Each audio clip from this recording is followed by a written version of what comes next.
I made $823 or around 46,000 pesos in just 2 days using this easy scalping trading strategy. Hi guys, welcome back to another video. In this video, tuturuan ko kayo kung paano gamitin tong strategy na to. This is gonna be simple, this is gonna be easy and perfect para sa mga beginners. Disclaimer muna tayo, this video is only for learning purposes. I'm not giving any financial advice and I'm not telling you what to trade. Remember, trading involves risk and you should only use money you can afford to lose. Hi, my name is Neil Jacinto. I am a forex trader and I've been trading in the markets for the past 7 years.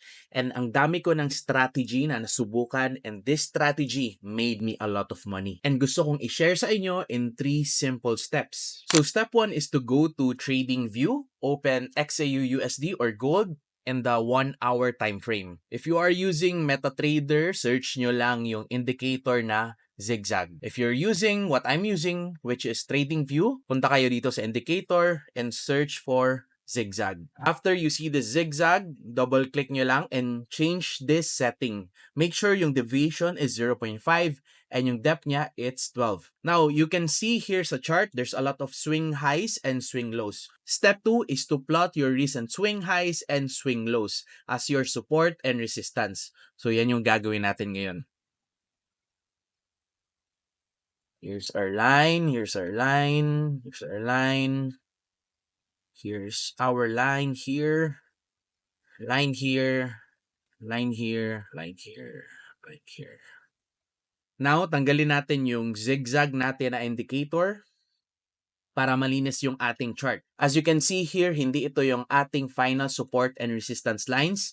We're going to adjust it, no? And the way we adjust it is we make sure na tatama siya as many areas as we can. So, let's say for example, ito, 1, 2, 3, gusto nating tamaan din to kasi malapit lang siya.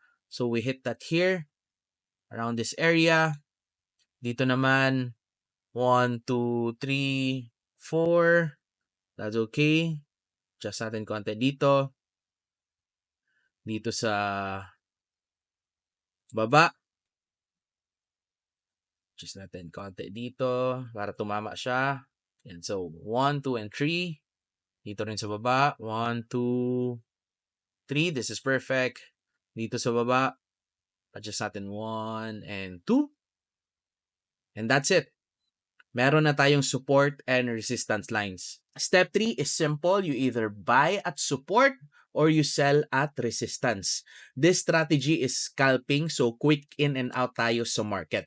So yung target natin, it's between 30 to 50 pips. In terms of risk management, since we are trading gold, the zones are usually 50 to 100 pips. You can do layering as part of your risk management or you can do single entry. So say for example dito, once na tatama dito yung price, it's not a perfect line, no? Hindi yan perfect line. Hindi perfect line yung support and resistance. It's a zone. So let's say for example between 50 to 100 pips in this area, dito tayo magbabay. Then pag bababa pa siya between the 50 to 100 pips, we buy again as part of our layer.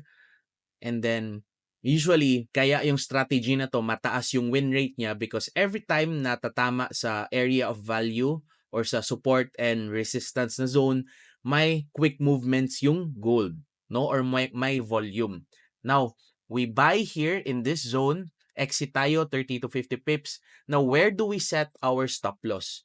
In terms of support, we set our stop loss 50 pips below the zone.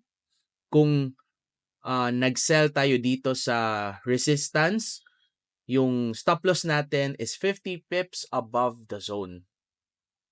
Ganun lang kadali, ganun lang kasimple. You can see it for yourself and subukan itong trading strategy na to. You can also join our free forex trading education. Yes, libre po, walang bayad, where we will teach you from the basics of forex trading to your own trading strategy. And the strategy is one of the strategies na ituturo namin doon. Again, all for free, wala pong bayad, so make sure you can join our free forex trading education. Thank you guys for watching this video. Happy trading and God bless.